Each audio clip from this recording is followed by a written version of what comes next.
સમજાવવાનો સંકેત જુદો હોય અને આપણે બુદ્ધિથી જે સમજાવ હોય એ ક્યારેક ખોટું પણ હોય. તો તમે જો આમ સામે કહો ને તો ભૂલ હોય તો અમે કહી શકીએ, ન ભૂલ હોય તો એમ થાય કે બરાબર સમજાય છે તો આગળ જવામાં આપણને વાંધો નથી એમ. અને એક વસ્તુ ધ્યાન દઈ દેવાની કે સત્સંગ ચાલતો હોય, એક વિષય લીધો હોય, એ વિષયની અંદર જ્યાં કચાશ રહી જાય ને તો એ કચાશ પર તમને છેક સુધી નડે.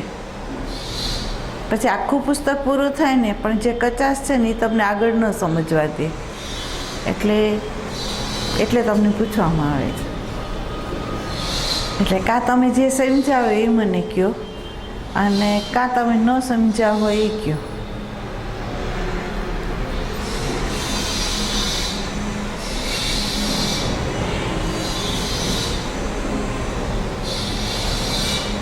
બધા મન છે? ચાલો તો ડબલ એરો મને સમજાવો. ડબલ એરો કોને કેવું એ મને સમજાવો એમ.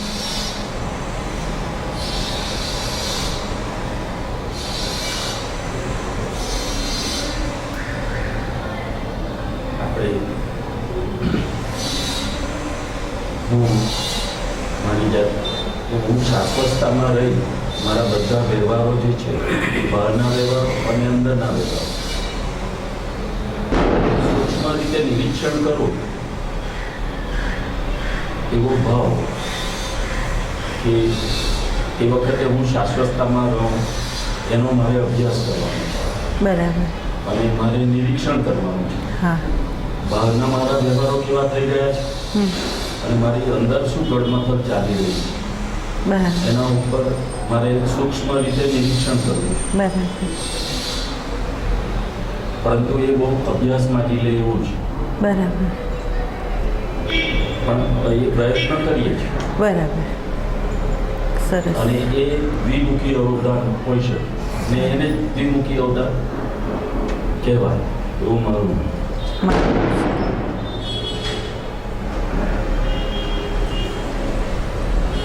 ને એ પણ વર્તમાનમાં જ રહેવું, વર્તમાનમાં જ થવું જોઈએ.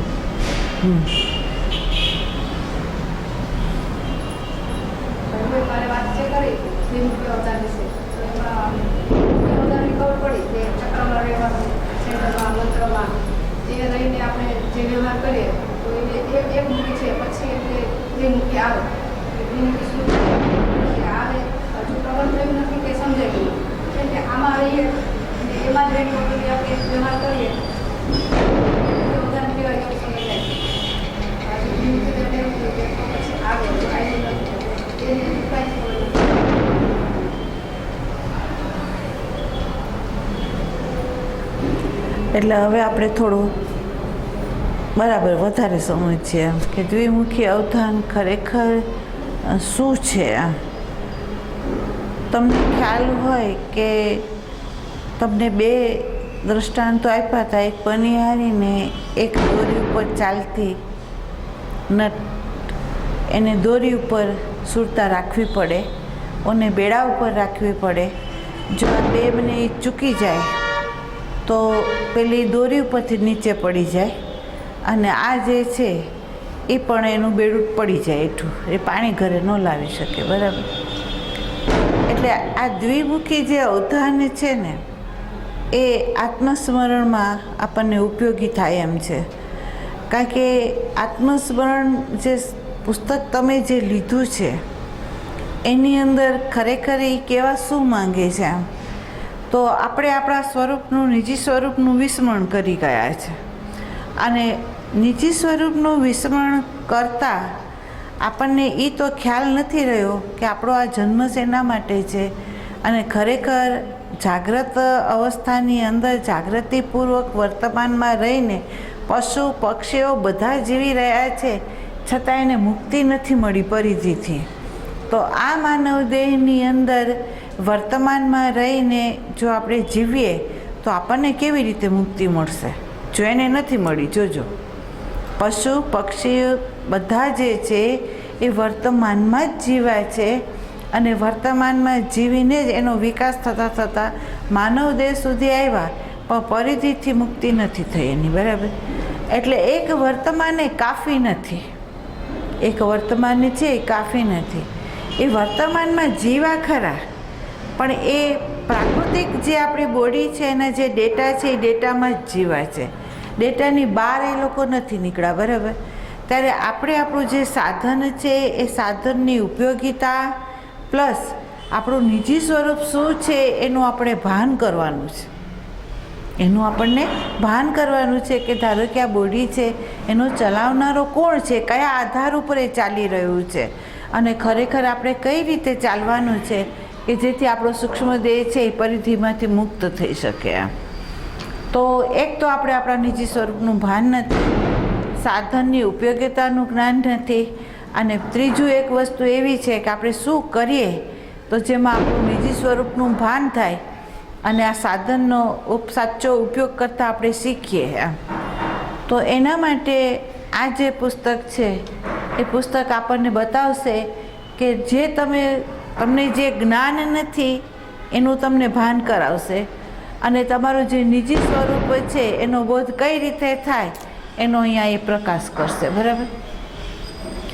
તમને ખ્યાલ હોય કે જ્યાં સુધી અર્જુનને પોતાના નિજી સ્વરૂપનું ભાન નહોતું, તો ભગવાને બીજા અધ્યાયની અંદર એના નિજી સ્વરૂપનો બોધ તો કરાવ્યો, છતાં અર્જુન ત્યાં સ્થિર નથી થયા, એનું અંતઃકરણ એ જ્ઞાનને સ્વીકાર્યું નથી. જો સ્વીકાર્યું છે, તમે બધાએ તો અભ્યાસ કર્યો છે ગીતાનો, તો ભગવાને એને પોતાના નિજી સ્વરૂપનો બોધ કરાવ્યા છતાં અર્જુનને અનેક પ્રશ્નો ઉઠ્યા છે, અને એણે જે બોધ આપ્યો છે એનો સ્વીકાર એ કરી શક્યા નથી. તો એ બતાવે છે કે એના સ્વરૂપનું એને ભાન કરાવવા માટે ભગવાને બોધ તો આપ્યો, પણ અર્જુનની અંદર પોતાના અંતઃકરણની અંદર મળ અને વિક્ષેપ જ્યાં સુધી પડ્યા હતા ત્યાં સુધી એ સીધું શ્રવણ ન કરી શકે, બરાબર. એટલે અંદર અને અંદર કારણ કે સાધન સત્ય દેખાય છે, સાધનનો ભોગવનારો એને સત્ય દેખાય છે, તો એ કેવી રીતે સ્વીકારે કે હું આનો ભોગતાય નથી, હું આનો મારો જન્મય નથી, મારું મૃત્યુ નથી, કેવી રીતે સ્વીકારી શકે? કારણ કે એ અનુભવે છે આને, બરાબર. એ વ્યક્તને જોઈ શકે છે, વ્યક્તનો અનુભવ કરી શકે છે, અવ્યક્તનું એને દર્શન જ નથી, તો એનું અંતઃકરણ કેવી રીતે સ્વીકારે આને? તો આપણું અંતઃકરણ કેવી રીતે સ્વીકારે આ વસ્તુ કે આપણી અંદર મળ વિક્ષેપ પડ્યા છે, આપણું અંતઃકરણ હજી ચલિત છે, સ્થિર થયું નથી, હજી આપણે બાહ્ય જે પ્રવૃત્તિ છે એની અંદર આપણે હજી નિષ્ક્રિય થયા નથી, કર્તા ને હર્તામાં આપણે હજી ઊભા છીએ, તો અકર્તામાં પ્રવેશ કેવી રીતે થઈ શકે આપણો? બરાબર. તો અહીંયા આપણને પ્રથમ બોધ જે છે એનું જેનું વિસ્મરણ થયું છે એનું સ્મરણ કરાવવા એ માંગે છે, અને એ સ્મરણ ક્યારે તમારી અંદર એ પ્રગટ થઈ જાય, જેમ અર્જુનની અંદર પ્રગટ થઈ ગયું અને એણે જવાબ આપ્યો કે મારી વિસ્મૃતિ હતી એની મને સ્મૃતિ થઈ ગઈ. છેલ્લે અર્જુન બોલ્યો છે શું કે મારી જે વિસ્મૃતિ હતી એની મને સ્મૃતિ થઈ ગઈ. એ જવાબ એની અંદર નીકળો ક્યારે? તો ત્યાં ભગવાને એમ કહ્યું છે 9મા અધ્યાયમાં કે હે અર્જુન, તને મેં મારા નિજી સ્વરૂપનો અથવા તારા આત્મા સ્વરૂપનો મેં બોધ કરાવ્યો તને, અને બોધ કરાવ્યા પછી તે અનેક પ્રશ્નો મને કર્યા, અને એ પ્રશ્નનો જવાબ આપતા આપતા તારી અંદર અત્યારે તારું અંતઃકરણ એવી સ્થિતિમાં આવ્યું છે કે જેની અંદર અર્જુન એમ બોલ્યા છે કે હવે તમે જે કહેશો એ હું કરીશ એ વચનમ તવ, હવે તમે જે કહેશો એ હું કરીશ. તો તે આ જ્યારે કીધું ને ત્યારે તારું અંતઃકરણ અધ્યાત્મનું પાત્ર બન્યું છે, જેની અંદર મળ અને વિક્ષેપ રહ્યા નથી, ખાલી આવરણ જ રહ્યું છે. અને એ આવરણને દૂર કરવા માટે હવે હું તને જે જ્ઞાન આપીશ ને તે વિજ્ઞાન સાથે આપીશ. હવે જે જ્ઞાન આપીશ તે તને વિજ્ઞાન સાથે હું આપીશ, અને હે અર્જુન તું એને શ્રવણ કર. બરાબર. બીજું 11મા અધ્યાયની અંદર તમને બધાને ખબર છે કે આ ભગવાને એમ કહ્યું છે કે તારે ઓબ્ઝર્વેશન કરવાનું છે, તારે વિજ્ઞાન સહિત આ જ્ઞાનને લેવાનું છે. તો તું કેવી રીતે ઓબ્ઝર્વેશન કરશે કે જેથી તારું વિજ્ઞાન સહિત જ્ઞાન પ્રગટ થશે એમ? તો ત્યાં ભગવાને એમ કીધું છે, તારી દૃષ્ટિથી નહીં, તારી દૃષ્ટિથી તું મારા સ્વરૂપને નહીં જોઈ શકે, બરાબર? પણ તું મારી દૃષ્ટિ લે, હું તને દૃષ્ટિ આપું છું, બરાબર? હું તને જે દૃષ્ટિ આપું છું એ દૃષ્ટિનો આધાર લઈને હવે તું ઓબ્ઝર્વેશન કર, બરાબર? અને અર્જુને શ્રી કૃષ્ણની જે આપેલી દૃષ્ટિ હતી એ દૃષ્ટિનો આધાર લઈને એણે ઓબ્ઝર્વેશન પોતાના અહંકારનું કર્યું છે. અને એ ઓબ્ઝર્વેશન કર્યા પછી જ એણે એમ કીધું છે, નષ્ટ મોહા સ્મૃતિ લબ્ધા, મારો મોહ નષ્ટ થયો અને મારા સ્વરૂપનું મને ભાન થયું, બરાબર? બસ અહીંયા તમે જો જુઓ તો ડબલ એરો જે છે એ ડબલ એરોને અંદર આપણે આવવું છે. એમાં પહેલો એરો જે છે એ આપણા નિજી સ્વરૂપમાં, જેમ ભગવાને આત્મબોધ આપ્યો, એ આત્મા કેવો છે તો કે ના સતો વિદ્યતે ભાવો, ના ભાવો વિદ્યતે સતા. જે તમને દેખાય છે એનું અસ્તિત્વ નથી, અને જે તમને નથી દેખાતું એનું અસ્તિત્વ છે, બરાબર? તો જે નથી દેખાતું એનું અસ્તિત્વ છે એનું બોધ આપણને ક્યારે થાય? તો પ્રથમ એરો જે છે એ તમે તમારા પોતાના એક કેન્દ્રમાં જો તમે સ્થિર કરો અને એના સ્થિરનો તમે અભ્યાસ કરો તો એ કરશે શું? તો પ્રથમ સાધન તો આપણી પાસે સીધું આત્મદેવ ના આવે, સીધા આપણે આત્મામાં સ્થિર નથી થઈ શકતા, બરાબર? તો આપણા ઋષિવરોએ સાધન આપ્યા, ગીતાની અંદર એ સાધન આપ્યું કે ભાઈ નિષ્કામ કર્મ છે, ઉપાસના છે, શાસ્ત્ર અધ્યયન છે, એ સાધન એણે આપ્યું. પણ એ સાધન કરે શું એમ? તો જેને ગુરુ દ્રષ્ટિ મળી હોય અને એ દ્રષ્ટિના આધારમાં રહીને એણે નિષ્કામ કર્મ કર્યું હોય, એને ઉપાસના કરી હોય અને એને શાસ્ત્રનું અધ્યયન પણ એ દૃષ્ટિકોણે જ જો એણે કર્યું હોય તો એનો પ્રથમ જે એરો છે ને એ સાધકને મળે, નહીં તો ન મળે. પહેલો એરો જે છે એ જે એરો છે એ કેવો હોવો જોઈએ? તો અહીંયા ગંગા સતીએ કીધું મેરુ ડગે પણ જેના મંડળા ન ડગે, એવો મજબૂત કિલ્લો હોવો જોઈએ કે આજુબાજુ ગમે એટલું થઈ જાય ને તો પણ આ હલે નહીં, એવો મજબૂત આપણે કરવો છે, બરાબર? તો પ્રથમ એરો આપણો મજબૂત ક્યારે થાય? તો અહીંયા આપણને આપણા અંતઃકરણ માટે એને સાધન બતાવ્યું, અંતઃકરણ માટે, આત્મા માટે નહીં. જો જે વૃત્તિને ઓબ્ઝર્વેશનની અંદર નિર્મૂળ કરીને એનો સીધો કોન્શિયસ પ્રકાશ થાય એના માટે આ સાધનો આપ્યા આપણને.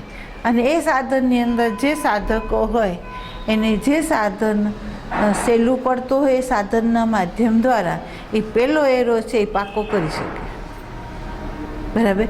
એટલે ઘણા બાળકો હોય એ મંત્રથી સ્થિર થઈ શકે, ઘણા બાળકો હોય એ શ્વાસનો આધાર લઈને સ્થિર થઈ શકે, ઘણા બાળકો હોય તો નિષ્કામ ભાવે સેવા કરતાં સ્થિર થઈ શકે. તમારું અંતઃકરણ જે રીતનું હોય એટલે એમાં આપણે સમજી લેવાનું કે જે લોકોની અંદર ભાવ ના હોય, જે લોકોની અંદર સૂક્ષ્મ બુદ્ધિ ના હોય તો આપણે એને કહીએ કે એ સાધકે ભલે આ બે વસ્તુ એની પાસે નથી તો એ નિષ્કામ ભાવે સેવા કરશે તો પણ એનો પાત્ર જ બનવાનો છે, બરાબર? અને સેવા કરતાંય તમે જોજો કે ઓબ્ઝર્વેશન શું થવાનું છે. તો આપણે કોઈ પણ વ્યક્તિની જ્યારે સેવા કરશું ત્યારે આપણને ખ્યાલ આવશે કે આપણી અંદર સામે વ્યક્તિ જો આપણને કંઈ પણ આપણો સ્વીકાર ન કરે, આપણો અહોભાવ એ ન લાવે, અથવા આપણી અભિવ્યક્તિ પણ એક બે મીઠા શબ્દમાં એ ન કરે, અથવા એની અંદર કોઈ નેગેટિવ પાસું લાવીને આપણો વિરોધ કરી દે, આપણે સેવાનો અનાદર કરી નાખે, અથવા સેવામાં કમી છે એવું જો પણ કોઈ કહી દે એમ, તો આપણો અહંકાર ઘવાય છે, બરાબર? તો સેવા નિષ્કામ ભાવે કરનારો વ્યક્તિ હોય એના સેવાની અંદર નિષ્કામ ભાવ નથી એની સાબિતી કેવી રીતે થાય? તો જ્યારે બીજાની સેવા કરે ત્યારે આપણને ખબર પડે કે હજી આપણે નિષ્કામ ભાવથી સેવા નથી કરી શકતા, બરાબર? તો એ સાધક જો એને ખરેખર પરમાત્મા જોતો હોય તો એ એની ઉપર કામ કરશે, કે મારે આની ઉપર કામ કરવાનું છે, મારે કોઈ પણ અપેક્ષા રાખવાની નથી, મારે ફળની અપેક્ષા રાખવાની નથી, સારા બે શબ્દોની અપેક્ષા એ રાખવાની નથી, આદાન પ્રદાનમાંય મારે રહેવાનું નથી, ફક્ત સેવા કરવી છે બસ, અને પરમાત્માના ભાવે મારે સેવા કરવી છે. એમ કરીને જ્યારે કરે છે ત્યારે આપણને ખબર પડે છે કે હનુમાનજી જતી જેવા સેવા કરતાં જ પામ્યા છે. ગુરુની સેવા કરતાં ઘણા શિષ્યોએ પામ્યું છે. તો એ સેવા કરતાં કરતાં શું થયું તો કે એની ધીમે ધીમે એના હૃદયની અંદર ભાવ પ્રગટ થયો, ધીમે ધીમે એની અંદર બુદ્ધિ સૂક્ષ્મ થતી ગઈ, કારણ કે ઓબ્ઝર્વેશન કરતું જાય છે, એની અંદર વિરોધાભાસ આવે છે તો એ ચકાસતું જાય છે અને એની ઉપર કામ કરે છે. બરાબર.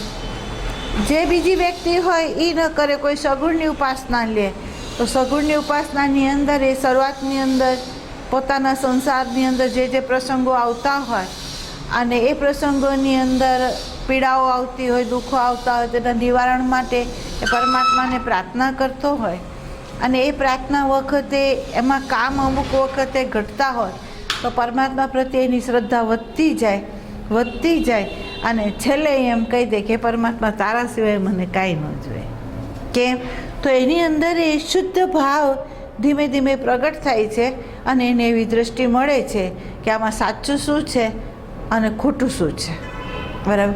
તો આપણે જોઈએ છે એવા નરસિંહ મહેતા જેવા છે, તુકારામ જેવા છે, નામદેવ જેવા છે, ઉપાસના માર્ગે ચાલીને એ બોધને પામ્યા, એ શુદ્ધ વર્તમાનને એ પામ્યા. પણ ઉપાસના કરતી વખતે, નિષ્કામ કર્મ કરતી વખતે એ લોકોએ પહેલો કયો પાયો મજબૂત કર્યો તો પ્રથમ એરો છે ને એને મજબૂત કર્યો. બરાબર. હવે એ પ્રથમ એરો જેને મજબૂત કર્યો છે શાસ્ત્ર અધ્યયનના માધ્યમ દ્વારા, જ્ઞાનેશ્વર છે, શંકરાચાર્ય છે, એ લોકોએ પણ પ્રથમ એરો મજબૂત કરી દીધો અને એ એરાની અંદર શું રહ્યું, એકની અંદર એટલે પોતાની અંદર જ એ લય થયા, બાકી બધી વસ્તુઓને છોડી દીધી છે. બરાબર.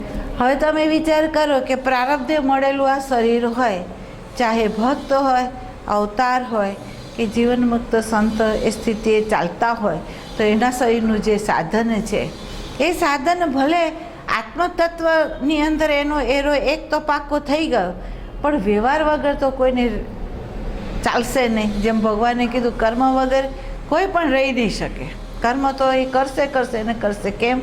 તો બાયોલોજિકલ જે બોડી છે એની બધી જરૂરિયાત છે. બાયોલોજિકલ બોડીની અંદર ખાવું પીવું, શબ્દનો વ્યવહાર, સંબંધમાં આવવું, કારણ કે આને ચલાવવા માટે તો આપણે સંબંધમાં આવવાના જ છીએ. બરાબર. તો આનું સંચાલન, આના પોષણના માટે ચાહે ગૃહસ્થી હોય કે ચાહે જીવનમુક્ત સંત આશ્રમમાં બેઠેલો હોય, પણ એને માણસની જોડે સંબંધમાં તો આવવું જ પડશે. એને કે પ્રકાર સત્સંગના નિમિત્તે હું તમારા સંબંધમાં તો આવવાની જ છું. બરાબર. તો એ સંબંધની અંદર મારો બીજો જે એરો છે એને મારે ક્યાં રાખવાનો છે? મારો બીજો જે એરો છે એને મારે ક્યાં રાખવાનો છે? એમ તો ભક્તોએ રાખ્યો એવી રીતે કે બધાની અંદર મારો રામ રમી રહ્યો છે. બરાબર. અને એમ ભાવ લાવીને એણે એ બીજો જે એરો છે એની અંદર એને સ્થિર કર્યો કે બધાની અંદર મારો રામ રમે છે. બરાબર. હવે બધાની અંદર મારો રામ રમતો હોય એવું જો એ દ્રઢ કરતો હોય તો એનો વ્યવહાર કેવો હશે? એના વ્યવહારમાં મારું તારું હશે, એના વ્યવહારની અંદર હેતુ હશે, એના વ્યવહારની અંદર કોઈ કામનાઓ હશે, એના વ્યવહારની અંદર કોઈ વિરોધાભાસ હશે? એ નહીં કરે. એટલે ગમે તે તમે જુઓ, મીરાને ઝેર આપવામાં આવ્યું, નરસિંહ મહેતાને તમે એમ કહો કે નાગરી નાતે જ એને કેટલી પીડાઓ આપી. એમ કોઈ ભક્ત એવો નથી કે જેને સમાજે પીડા ન આપી હોય. બરાબર. છતાં એ લોકોના મોઢામાંથી એક જ શબ્દ આવ્યો છે કે બધાની અંદર જો હું મારો રામ અને વિઠ્ઠલ જોતી હોઉં તો એ જે મને આપે છે મારા માટે પ્રસાદી જ છે. બરાબર. અને એ પ્રસાદીનો ભાવ રાખીને એને સ્વીકાર્યો છે. તો હવે તમે મને એમ કહો કે એના ભાવની અંદરની જે વિકૃતિ છે એ રે ખરી? સેવક હોય તેની અંદર હેતુ ન હોય તો એની અંદર વિકૃતિ રે ખરી? સેવાની અંદર તો પોતે જ પોતાનો અહંકાર છોડી દે છે. સેવા કરનાર જે બાળકો હોય એ પોતાનો અહંકાર રાખતો જ નથી. બરાબર. તો એ રાખતો નથી તો હવે એની અંદર વિકૃતિ રે ખરી? બરાબર. તો કે સેવા કરનારો જે વ્યક્તિ છે એ ગુણાતીતમાં સ્થિર થાય, ઉપાસના કરનારો વ્યક્તિ છે એ ભાવાતીતમાં સ્થિર થાય, અને શાસ્ત્રનું અધ્યયન કરનારો છે એને ખબર છે કે શાસ્ત્ર માધ્યમ છે મારું, અને જે મારી સમજ નથી એ સમજ આની અંદરથી પ્રગટ થાય છે. એણે મને ઈશારો આપ્યો, એણે મને નકશો આપ્યો, અને નકશા પ્રમાણે મારે આ જ્ઞાનનો ભંડોળ મારા મગજની અંદર ગોડાઉન સમજીને મારે એને ભરવાનો નથી, પણ મારે એનો ઉપયોગ કરવાનો છે. બરાબર.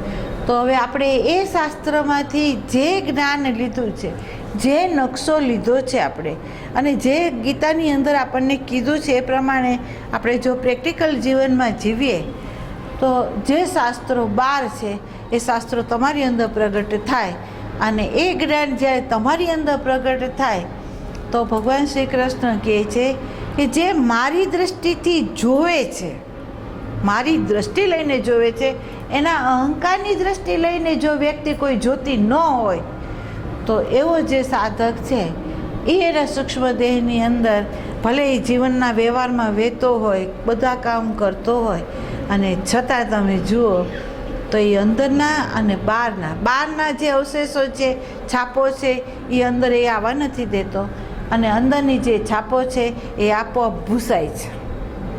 બરાબર. હવે એ બે અંદરની છાપ ભૂસાય છે, બહારની છાપ અંદર આવતી નથી.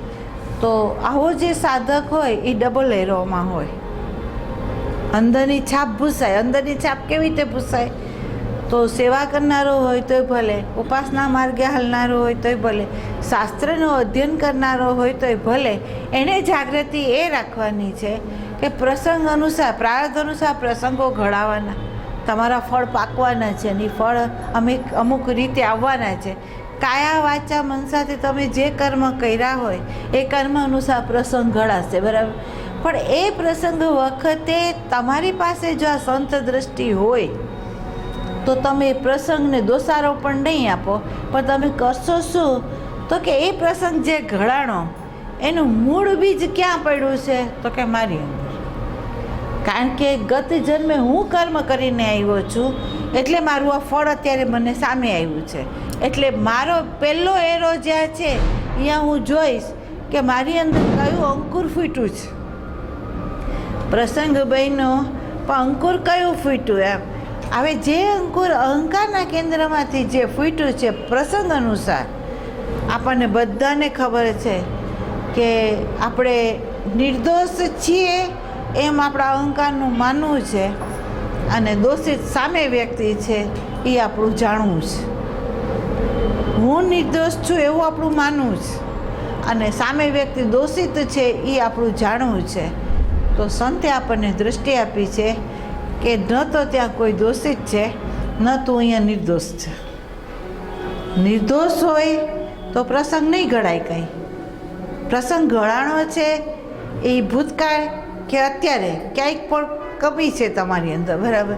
અને ભૂતકાળના આધારમાં એ પ્રસંગ ઘડાણો, અને વર્તમાનની અંદર તમારી અંદર જે કામ, ક્રોધ, લોભ, મોહ હતા એણે અંકુર ફોડ્યું. હવે તમારે જન્મ મરણના ચક્રાઓમાંથી મુક્ત થવું હોય તો તમારે કરવાનું શું છે? શું કરવાનું? અંદર જે અંકુર ફૂટ્યું છે એને આપણે એનર્જી નથી આપવાની, એને જોવાનું છે અસંગ થઈ. ખીલ્લો પકડીને પહેલો એરો જે છે એ પકડીને આ અંકુરને આપણે જોવાનું છે. બરાબર. અને સામેથી આપણે જે વ્યક્તિને જોઈને દોષારોપણ દઈએ છે એનાથી છૂટી જવાનું છે. એનો દોષ જ નથી, દોષ છે મારા કર્મનો. બરાબર. તો હવે કર્મનો જો તમે તમારા કર્મનો તમે દોષ આપો તો સામે વ્યક્તિ નિર્દોષ થઈ ગઈ તમારી દૃષ્ટિની અંદર. બરાબર.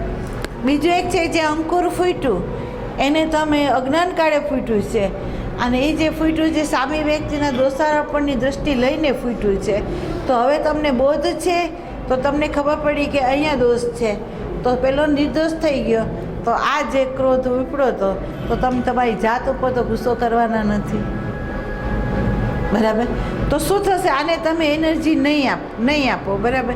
નહીં આપો તો ધીમે ધીમે સાયકોલોજીકલ જે ક્રોધ છે, જે અહંકારના આધાર ઉપર છે, એનાથી તમે મુક્ત થશો. બરાબર. તો પ્રથમ જે એરો છે એ અંકુરને જોવા માટે છે. અને બીજો જે એરો છે એ આવેલા ફળમાં તમારે ભાન રાખવાનું છે કે એ પ્રસંગની અંદર સામે વ્યક્તિ નિર્દોષ જ છે, દોષિત છે જ. બરાબર. જો આ ડબલ એરો તમારો પાક્કો હોય તો તમને જે સમજાવ્યું છે કે ટેપની અંદર 2 સ્વિચ બંધ કરો તો જ એ ચાલુ એ હોવા છતાં અંદરનું ઘૂસે છે ને બહારનું અંદર ઉતરવા નથી દેતો, એમ તમારા આ સૂક્ષ્મદેહ જે છે એની અંદર કેસેટ કોરી થાય છે, જે જન્મ જન્માંતરથી વાસનાના બીજો સાથે ઘૂમી રહ્યું છે એને આપણે કોરી કરી શકશું. બરાબર. પણ આ સાધના જેવી તેવી નથી. આ સાધના અત્યારે સાંભળવાથી આપણને સહેલી લાગે છે, પ્રસંગ આવે ત્યારે એ અઘરી છે. આપણને પોતાને ખબર પડે છે કે અહીંયા આપણે માર ખાઈ જઈએ છીએ. આપણે પહેલો એરો છે ને એને હજી મજબૂત નથી બનાવ્યો તો થાય છે શું, પ્રસંગ આવે ને આપણે એમાં કૂદી પડીએ છીએ. બરાબર.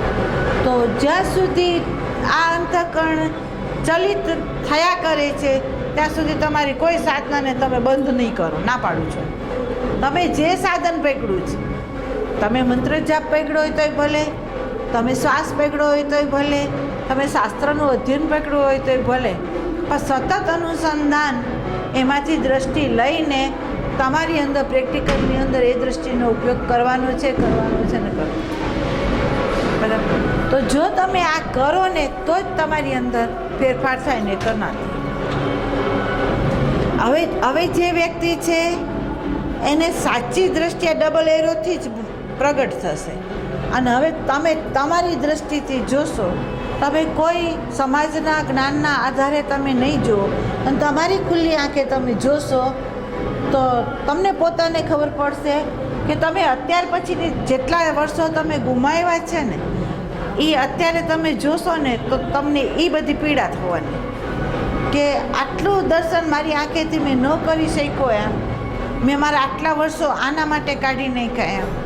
અને એ જે પીડા છે ને એ જ વિષાદ છે એમ. અને એ વિષાદ જ્યાં સુધી આપણી અંદર ધુવા રૂપે પ્રગટ ન થાય ને ત્યાં સુધી આ કામ નથી. પરમાત્મા પ્રત્યેનો સાચો જે અહોભાવ છે, પરમાત્મા પ્રત્યેની જે દિન પ્રતિદિન પ્રીતિ વધતી જવી જોઈએ, એ ક્યારે વધે? તમે તમારી આંખથી તમે જુઓ, બધું સંબંધમાં જુઓ, વિષયોમાં જુઓ, ડબલ એરો સાથે જુઓ, ઓબ્ઝર્વેશન કરો તો તમને એની વ્યર્થતા જે છે ને એ સિદ્ધ થશે. ત્યાં સુધી નહીં થાય. તમારી આંખથી, લોકોના કહેવાથી નહીં, સંતોના કહેવાથી નહીં, શાસ્ત્રના કહેવાથી નહીં. વૈરાગ શાસ્ત્રના કહેવાથી આવે એ ખોટો, સંતોના કહેવાથી આવે એ ખોટો, પણ તમારી દ્રષ્ટિથી જો આવશે ને એ સાચો હશે.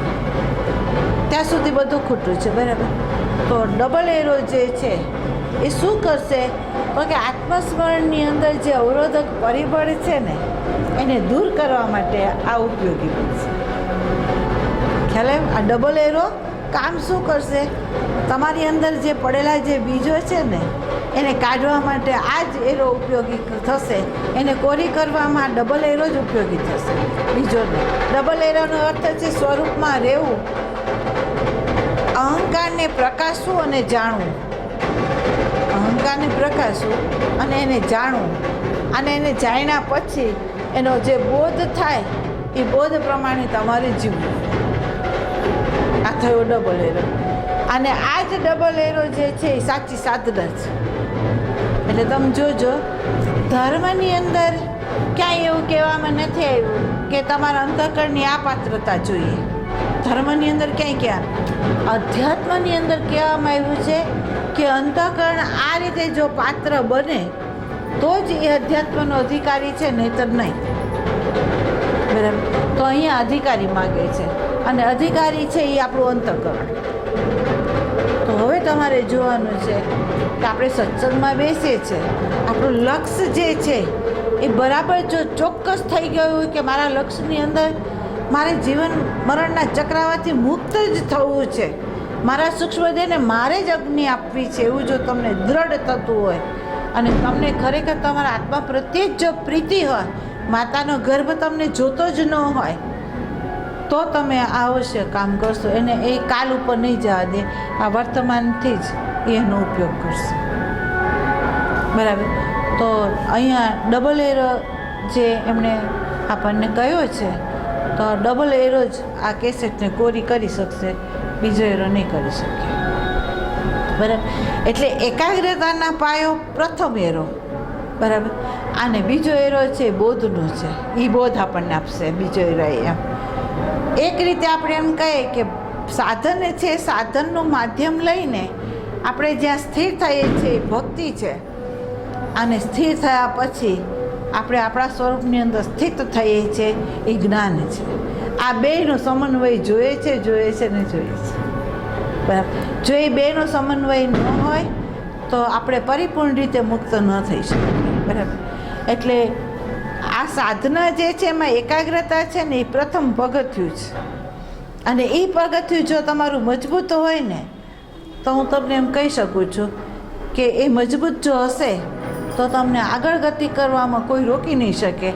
અને જો મજબૂત નહીં હોય તો તમે સમજી લેજો કે જેમ આપણે એમ કહીએ કે ભાઈ આપણે સાંકળ જ મજબૂત નથી પકડી તો પાણીનો ધોધ આપણને લઈ ગયો, બરાબર. પણ જે સાંકળ ઉપર જ જેની એકાગ્રતા છે કે ગમે એટલું પાણી આવે પણ આ સાંકળ મારા હાથમાંથી છૂટવી ન જોઈએ એવી જેની મજબૂતાઈ છે ને એને પાણી નહીં ખીચી દે, બરાબર.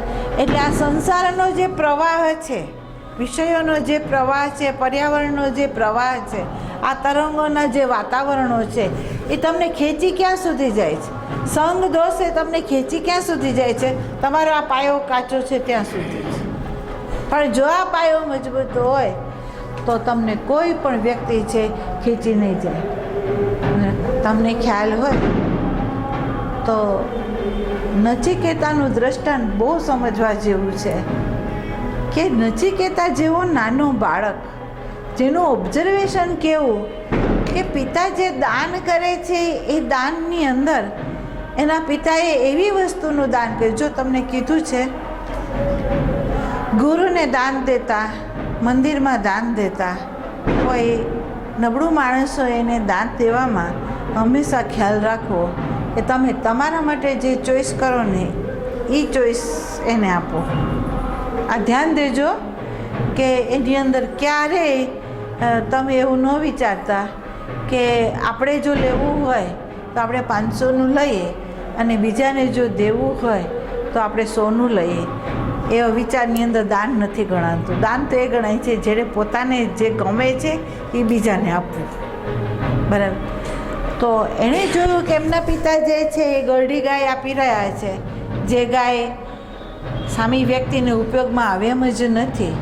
તો એણે કીધું કે પિતા આવું તમે કેવું દાન કેવડાવો છો દાનેશ્વર, અને તમારા દાનની અંદર જે વિષયો છે, પદાર્થો જે છે એ આવા છે, તમે આવા શું કરવા આપો છો? એમ તેને પિતાને ગુસ્સો આવ્યો, કારણ કે સચોટ જોયું છે, સચોટ જોયું છે. જેણે જોયું છે એ બોલે છે, જેણે નથી જોયું ન બોલી શકે આપણને, બરાબર. એટલે એને પિતાને ગુસ્સો આવ્યો ને એણે કીધું કે મારે તને દાન, એને એમ કીધું મને દાન કોને આપશો? એમ તો કે તને જા યમને આપું છું. એટલે ગુસ્સો આવ્યો કે આનું જે હતું ખોટું એ આણે છોકરાએ પકડી લીધું છે અને પકડી લઈને જાહેરમાં એણે આ કીધું. એટલે એને ગુસ્સો આવ્યો, એનો ઈગો ઘવાયો અને એને એમ કીધું કે હું તને યમને આપું છું. એમ અને એ યમના દરવાજે 3 દિવસ ભૂખાને તરસા ઊભા રહ્યા. અને જ્યારે યમરાજા આવ્યા ને એણે એમ જોયું કે નાનું બાળક એ મારા દ્વાર ઉપર 3 દિવસ ભૂખું જો ઊભું રહે તો એના કર્મનું ફળ મને મળે છે, બરાબર. તો એણે એમ કીધું કે હું તમને 3 વરદાન આપું છું, તમે વરદાનમાં તમારે જે માગવું હોય એ માગો. કેમ? તો કે 3 દિવસનું ભૂખા એ જે રહ્યા છે એનું જે ફળ છે એ મને ન લાગવું પડે, બરાબર. એનાથી મુક્ત થવા માટે, એ કર્મના ફળથી મુક્ત થવા માટે એને કીધું કે તમને 3 વરદાન આપું છું, તમે માંગો, બરાબર.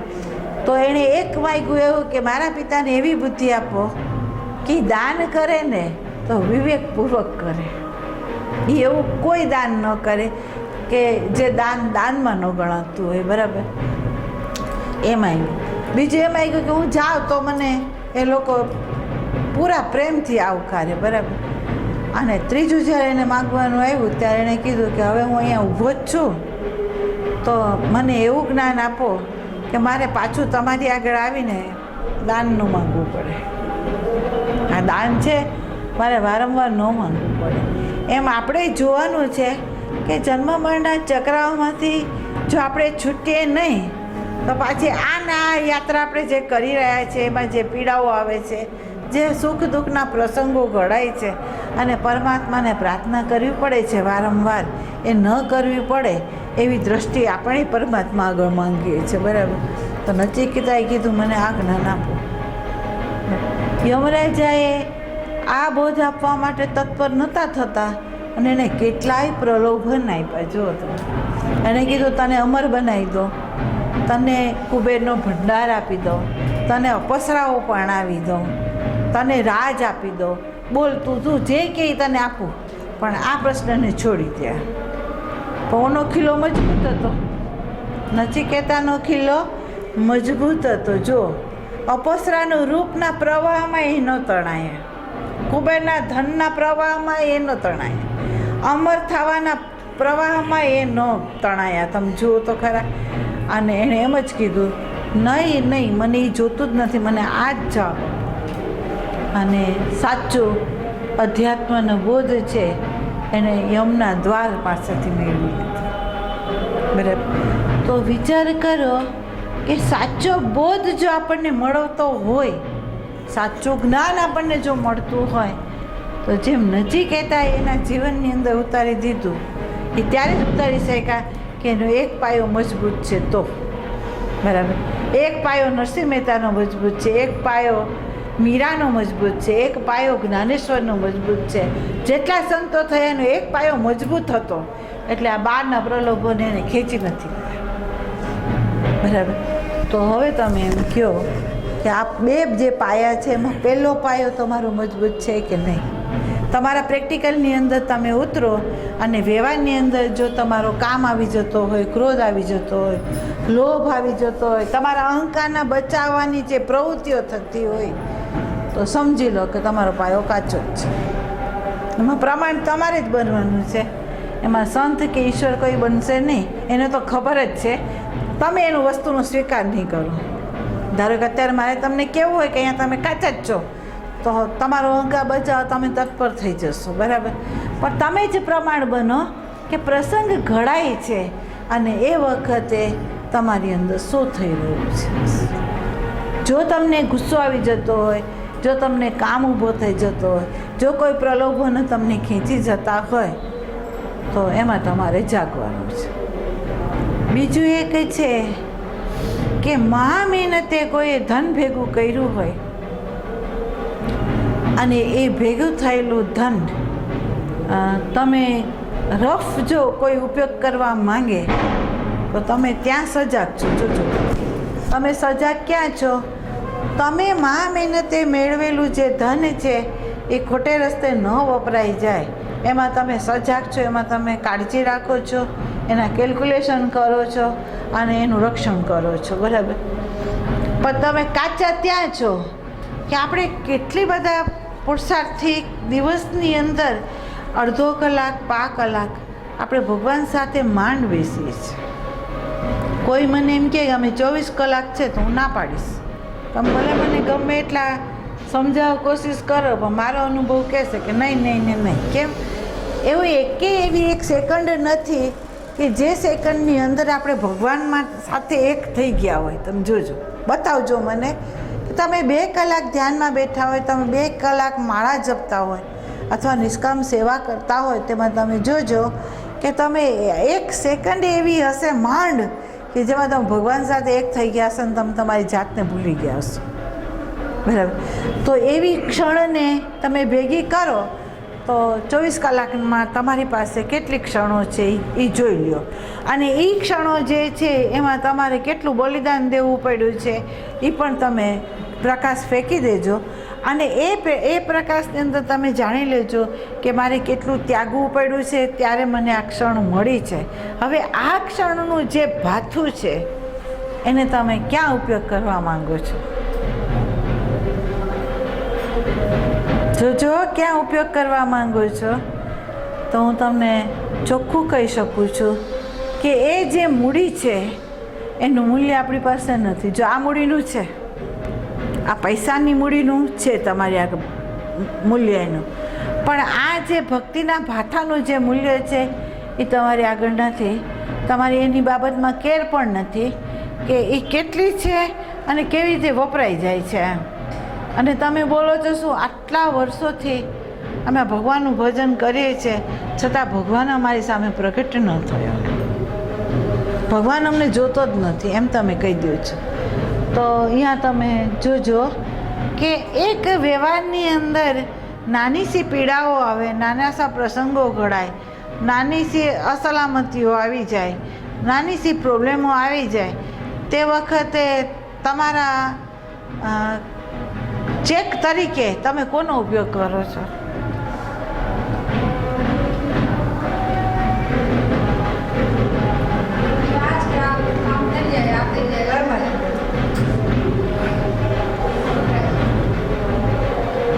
તમે ભગવાન આગળ શું માંગો છો?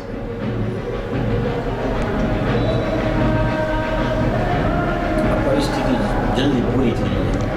જુઓ, પરિસ્થિતિ જલ્દી પૂરી થઈ જાય, બાળકો સાજા થઈ જાય, અમારી વ્યવસ્થા વ્યવસ્થિત થઈ જાય, અમને કોઈ પ્રોબ્લેમ ના આવે, આ ઘટનાઓ ઘડાઈ જાય, એના માટે તમે ભગવાનને ચેક તરીકે આપી દો છો, બરાબર?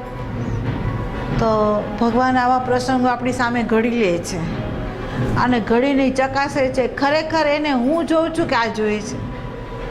ખરેખર શું જોઈએ? હું જોઉં છું કે આ જોઈએ છે? તો આપણને ખબર પડે છે કે આપણને આ જે છે ને એ વ્યવસ્થા સુરક્ષિત થવા માટે આપણે ભગવાનને ભેજા છે, હજી ભગવાનને મેળવવા માટે નથી ભેજા. આ સ્વીકારવું પડશે. સંત પાસે આપણે જઈએ શું માંગીએ છીએ? ક્યારે એવું માંગ્યું છે કે હે સંત તું બીજું અમને કાંઈ ન આપતો, ઊભા રહેવાની શક્તિ અને દ્રષ્ટિ આ બે આપ.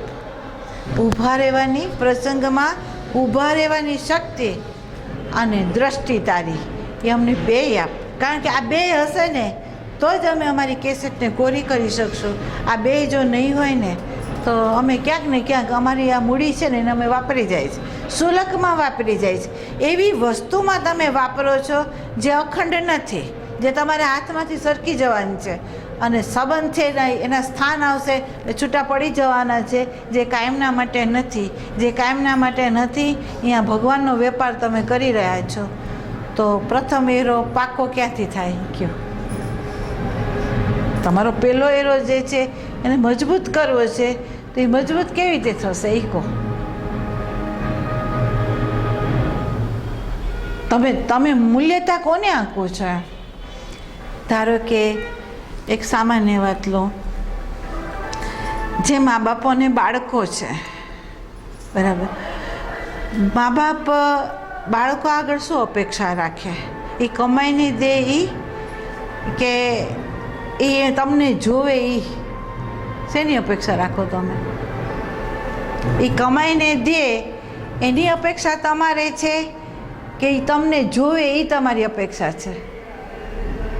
બોલો બધા બોલો. હે જોવે એને. હવે જોજો, બાળકો મા બાપની અંદર આપણને પોતાને બાળકોના વ્યવહારની અંદર તમે પ્રકાશજો, તમારી આંખથી તમે જોજો કે બાળકો કંઈ પણ વ્યવહાર આપણી જોડે કરે છે. પતિ પત્નીનો વ્યવહાર છે, મા બાપનો વ્યવહાર છે, બાળકો સાથેનો વ્યવહાર છે, એની અંદર તમે જુઓ તો બધા વ્યવહારની અંદર તમારા આત્મા સિવાય જે વસ્તુઓ છે ને એને લીધે જ વ્યવહાર છે. તમારા આત્મા સાથે કોઈ વ્યવહાર નથી. આ જોવો જ જોઈ લેજો. અને જો કોઈને મળે ને આવું બાળક તો મને અહીં આવીને કહેજો. જો તમને આવું બાળક અથવા પતિ પત્નીના સંબંધની અંદર પણ જો આવી વસ્તુ જોવા મળે કે જે તમારા દેહને નથી ચાહતો, જે તમારા ભાવને નથી જોતો, જે તમારા અવગુણો નથી જોતો, પણ તમારા આત્માને જુએ છે અને તમારા આત્માને ચાહે છે, એવો કોઈ પણ વ્યક્તિ તમને મળે અને જો એમ હોય તો તમે મને આવીને કહેજો, બરાબર? હવે જો તમારા આત્માને જ કોઈ ચાહતું ન હોય, ચાહે પતિ હોય, પત્ની હોય, સમાજ હોય, ભાવ હોય, ભાઈઓ હોય, બાપ હોય, બધા હોય, એ બધા સંબંધની અંદર જો તમારા આત્માને ન ચાહતો હોય અને બીજી વસ્તુઓથી જ એ આપણી જોડે જોડાયેલો હોય તો તમને ખૂટશે શું? તમે શું કહેશો? ભલે ને સેવા કરે છે પણ સેવાની પાછળ એની ઇમેજ છે, સેવાની પાછળ એની ફરજ છે, સેવાની પાછળ સમાજની અંદર એને રહેવાનું છે, સેવાની પાછળ એનું અમારું ધન છે. બરાબર? તો વિચાર કરો કે તમારા આત્માને ચાહતું નથી તો તમને ખબર પડી ચાહતું નથી એવી તમારી દૃષ્ટિથી તમે જોયું તો તમે એની સાથે જોડાશો ખરા? તમે તમારો આત્મા એને આપશો ખરા? તમે તમારું હૃદય એને આપશો ખરા? જો તમે તમારી દૃષ્ટિ ત્યાં જોયું હશે તો ઓલો તો બરાબર પાક્કો છે, ઓલો પાક્કો છે, એની પ્રજ્ઞા સુવ્યવસ્થિત છે. માનવ તો હજી છેતરાય છે. બાળક જરાક આપણને પ્રેમ સાથે બલિદાન સાથે થોડોક વહે ને તો આપણે છેતરાઈ જશું ને આપણે એમ કહીશું ના મારો બાળક તો મને ચાહે જ છે, છેતરાઈ જશું. ઓલો નથી છેતરાતો. એ એવા પ્રસંગો ઘડે છે ને એ પ્રસંગની અંદર જ એ જોઈ લે છે એને હું નહીં, એને આ જોઈશ. એ મારી ભક્તિ કરે છે ભયથી, એ મારી ભક્તિ કરે છે એની સલામતી રાખવા માટે, પણ મારા માટે એ નથી કરતો. આ ડબલ એરો બતાવશે કે ખરેખર તમે પરમાત્માને જ ચાહો છો કે કોને ચાહો છો. એ આ ડબલ એરો બતાવશે. પ્રસંગ આવશે તમારું પલ્લું ક્યાં નમે છે એ પણ એ બતાવશે. તો હવે નિરીક્ષણ કરજો. આ વીરુબેન છે, એમને પૂછે કે સ્વામીજીએ પ્રથમ વાર જ એક એવું દ્રષ્ટાંત આપેલું કે એ દ્રષ્ટાંતની અંદર એ મુસલમાનની ભક્તિ કેવી હતી. સંતે સીધો ઈશારો નહીં કર્યો અમારી સામે. એ ગુરુ પાક્કો હતો કે સીધો ઈશારો જો કરું મારા બાળકો સામે એ બાળકો મને છોડીને વયા જશે, કારણ કે છાપ મારી કડકની પડી છે. બરાબર? પણ એને દ્રષ્ટાંતના માધ્યમ દ્વારા એક એરો એણે અમારી ઉપર ફેંકી દીધેલો. અને ફેંકો એવી રીતે કે અલ્લાહને ચાહનારો કેવો હોય, પરમાત્માને ચાહનારો કેવો હોય. તો જેમ આપણા ગુજરાતના જે ભક્તો છે એ લોકો એમ કહે કે મારો હરી જેમ રાજી એમ હું રાજી, એમ બોલનારા છે. એમ અહીંયા એમ કીધું કે અલ્લાહનો ચાહનારો છે એને ચાહે પત્ની વહી જાય તોય ભલે, ધન લૂંટાઈ જાય તો પણ ભલે, પશુ લૂંટાઈ જાય તોય પણ ભલે, શરીરની અંદર આગ સળગી ગઈ તો પણ ભલે, પણ એણે સતત ચાહ્યો કોને? તો કે કોઈને ન ચાહ્યો પરમાત્માને. તેમ કે અલ્લાહ છે એ જ મારું સર્વસ્વ છે, બાકી આ બધા માટે હું કાંઈ માગું નહીં. ને એણે ખરેખર અલ્લાહ આગળ કાંઈ માંગ્યું જ નથી. અલ્લાહ એટલે અલ્લાહ જ. એને જે લૂંટવું હોય એ લૂંટી લે. અલ્લાહની આડે વચ્ચે જે કંઈ આવે એનો અસ્વીકાર જેમ અલ્લાહ કરે છે હું પણ કરું છું કે મારા પરમાત્માની સાથે મારે સીધા સંબંધમાં આવવું છે. બરાબર? તો આપણે જુઓ આપણી અંદર જ પરમાત્મા છે, આપણે એ પરમાત્માની સાથે આપણા હૃદયને જોડવું છે. તો એ હૃદય કયું જોડાય એમ તમે ડબલ એરોમાં આવો તો તમને ખબર પડશે કે એને જોડનાર કયું પરિબળ છે કે જે જોડાવા નથી દેતું. એમાં પુત્ર બેઠો છે, ધન બેઠું છે, ઇમેજ બેઠી છે, મારો અહંકાર બેઠો છે, કોણ બેઠું છે? ત્યાં ડબલ એરો બતાવશે તમને. બરાબર? અને જો એમાં તમે દેખાય તમને અને ખરેખર તમને પરમાત્મા જોતો હોય તો સાચો સાધક આને ગૌણ કરશે. આનું કોઈ મૂલ્ય નથી. બરાબર? તો એ સાચી સાધના અહીંથી શરૂ થાય. એટલે કહે છે કે અધ્યાત્મનું પાત્ર છે જેની અંદર એક એરો પાક્કો થઈ ગયો છે. હવે ઓબ્ઝર્વેશનનો જ બાકી છે અને એ ઓબ્ઝર્વેશનનો દૃષ્ટિકોણ આપણને સંત આપશે અને એ દૃષ્ટિકોણથી આપણે જીવવાનું છે. બરાબર? એટલે જેટલું બને ને એટલું સમજજો. આ શરીર એવું ઈચ્છે છે કે તમે એવા પાત્ર બનો કે તમે એનું ઓબ્ઝર્વેશન કરી શકો. તમે એવા પાત્ર બનો ગૂંચવાડાને ઉકેલી શકો. તમને ટીચરની જરૂર ન પડે. તમે એવા પાત્ર બનો. અને એ ત્યારે જ બની શકો તમે પ્રેક્ટિકલમાં હો ને તો જ, નહીં તમે આ સાચું જે સમજ છે ને, સાચો જે પ્રકાશ છે ને, સાચું જે સાધન છે ને એ આ જ છે. પછી તમે ગીતામાં શોધવા જજો ને બધે શોધો કહેશે આ જ, બીજું કાંઈ તમને નહીં કહે, બીજું કોઈ છે જ નથી. બરાબર? તો એ રીતે લેજો. હવે આમાં કોઈ પ્રશ્ન હોય ને તો કહો.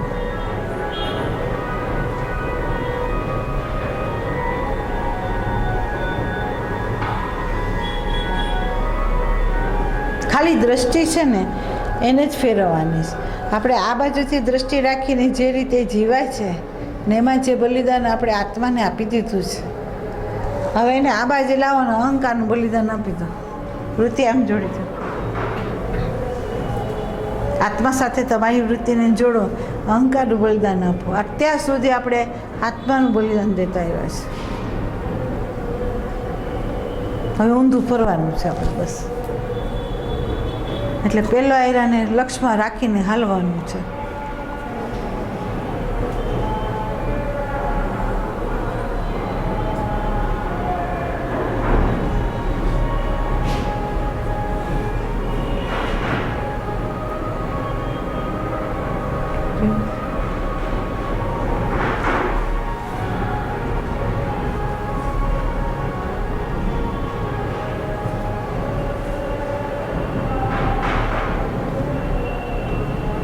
એક વસ્તુનું હંમેશા ધ્યાન દેજો, જે સાધકોને ગુરુ પ્રત્યે પ્રીતિ હોય અથવા પરમાત્મા પ્રત્યે પ્રીતિ હોય અથવા પોતાના આત્મા પ્રત્યે જો પ્રીતિ હોય સાચી, એ એના અહંકારને સાચવશે નહીં.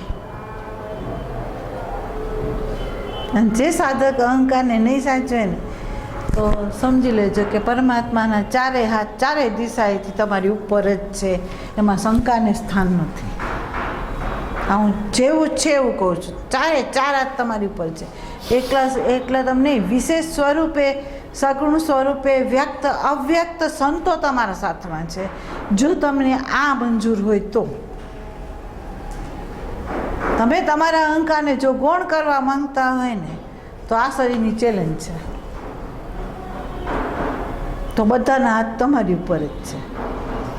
તમે જોઈ લેજો એ કેવી રીતે પરિવર્તન આસપાસ થાય છે ને એ તમને જોવા મળશે. બધું તમે નિરીક્ષણ કરશો કે સાચી વાત છે, હું જે પ્રેમનો સાગર છે, જે આનંદનો સાગર છે, જે શાંતિનો સાગર છે, જે બોધનો સાગર છે, એમાં જ હું વિરમી જાઉં છું.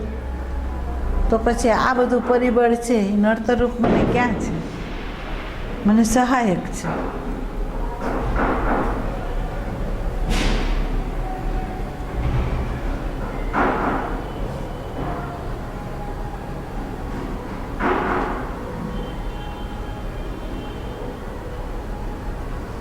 અને સાધનાની અંદર ગુરુ ઘરમાં જ બેઠો છે. આ લખી લેજો, ગુરુ ઘરમાં જ છે. ગુરુ તમારી અંદર છે, ગુરુ તમારી આસપાસમાંય છે. ગુરુને એમ લાગે કે આની અંદર માન્યતા આવી પડી છે તો ઘરની વ્યક્તિના માધ્યમ દ્વારા જ તમારા વિરોધી એ થશે અને તમારા પેપર ભરવાનું કામ એ સોંપશે. બરાબર? તો ત્યાંય ક્યારે એવું ન માનતા કે ક્યાં જોવે છે કોઈ મને, અહીંયા હું ક્રોધ કરી લઉં તોય હાલશે, અહીંયા હું ધરાધડી કરી લઈશ તો હાલશે. પણ આપણે ભૂલી ગયા કે આપણી અંદર એ બેઠો છે અને સામે વ્યક્તિભાઈ પાત્ર રૂપે એ જ આવ્યો છે પેપર ભરાવવા માટે. તો આપણું ક્યાંય હાલવાનું નથી. આ ચોખ્ખું કહું છું, હાલવાનું નથી. ઘરમાંથી કામ કરો, ઘરની વ્યક્તિની સામે તમારું પાત્રતાને અગ્નિની અંદરથી બહાર તપાવીને કાઢી લો બહાર, અને દ્રષ્ટિ આપી સંતે આવી રીતે નીકળી જવાય. બરાબર? આ છે તો એમ જ રહેવાનું છે, એને શું કરવાનું છે? એમાં કોઈ ફેરફાર નહીં થાય. ફેરફાર થઈ જશે જ્યારે તારામાં ફેરફાર થઈ જશે ત્યારે એનામાં ફેરફાર જ થઈ જવાનો છે. આ હકીકત છે. તમારામાં ફેરફાર થઈ ગયો એટલે ઘરની બધી વ્યક્તિઓમાં ફેરફાર થઈ જ ગયો. કારણ કે પ્રકાશની પાસે અંધકાર રહી નહીં શકે, ટકી નહીં શકે. એટલે સાચા જેટલા બને એટલા પાત્ર બને, સાચું જેટલું